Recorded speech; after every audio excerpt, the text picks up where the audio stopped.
আসসালামু আলাইকুম। কি অবস্থা? সকলে কেমন আছেন? আশা করি ভালো আছেন। আলহামদুলিল্লাহ আমিও ভালো আছি। রে, তোরা কি ভালো হইতি না? হ্যাঁ, নদীর হুতাইনটা বেগুনের কেজি 100 টাকা। তোদের এত কোয়া খুই, তোদের শরমে ধরে না? আমি তো ভাবতাম যে দেশটার মধ্যে মনে হয় ঘুষখোর, সুদখোর, দুর্নীতিবাজ ভরে গেছে। সিন্ডিকেট পার্টি করতেছি, সিন্ডিকেট পার্টি যে, হ্যাঁ, সুদানের ফোয়ারা এই পেঁয়াজের কেজি 120, আলুর কেজি 60 টাকা, বেগুনের কেজি এই বেগুন, এই লাম্বা বেগুন 100 টাকা, 100 টাকা কেজি। তোরা ভালো হবি না? তোরা কি করতে চাইতেছিস? দেশটারে বেচে লাবি? দেশটা ভাঙ্গা চুরে মুসরায় খাই লাবি? তো এই নদীর হুতাই ডারে কথা কইছে।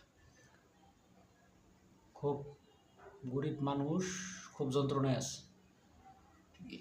এই বেগুন 100 টাকা, হ্যাঁ? মানুষ তো ওই এমন একটার ভিতরে পড়ে রয়েছে কোটা। আমার বাপ মুক্তিযোদ্ধা ছিল, ওইটা ঠিক আছে, আমি মানছি। আমার বাপ মুক্তিযোদ্ধা, তার ক্ষেত্রে আমি সুবিধা পাইতে পারি, আমি পাইছি। তাই বলে আমার ছেলে, কারণ আমার দাদা মুক্তিযোদ্ধা থাকলে আমি পাবো সুবিধা। এই হচ্ছে কোঠা, হ্যাঁ? কোঠার বলে তোমরা এই চাকরি, মেধার কোনো জোর নাই তো, যে মেধার জোর দিয়ে একটু চাকরি নিবা, ওই জোরটা তো নাই। কোটার জোরে চাকরি। এখন সবাই রয়েছে কোটার উপর করে, এই যে কোটাটা বেগুন ফার্ত হইতেছে না। কোটা চিনেন নি? বগা বগা, সিলেটিরা বগা, 100 টাকা কেজি বেগুন। মানে কি করবি বাবা, ক তোরা? গরিব মানুষ না খেয়ে মরে যাইব?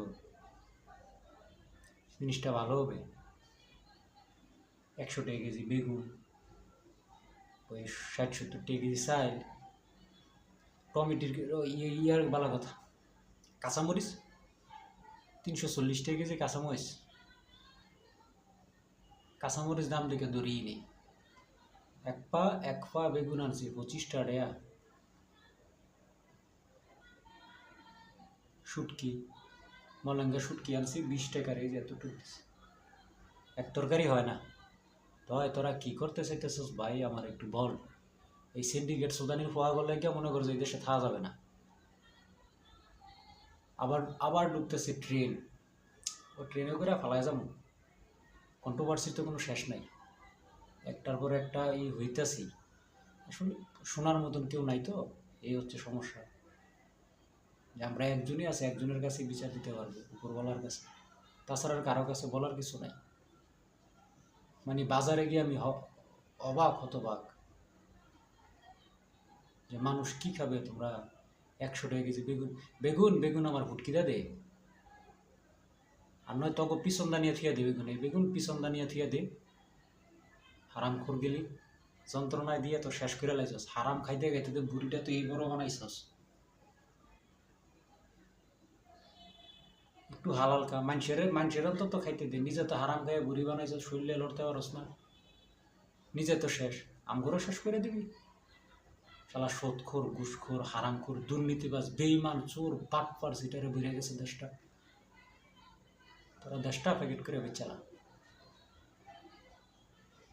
তো করে কো আর কিছু নেই। বালা থাক।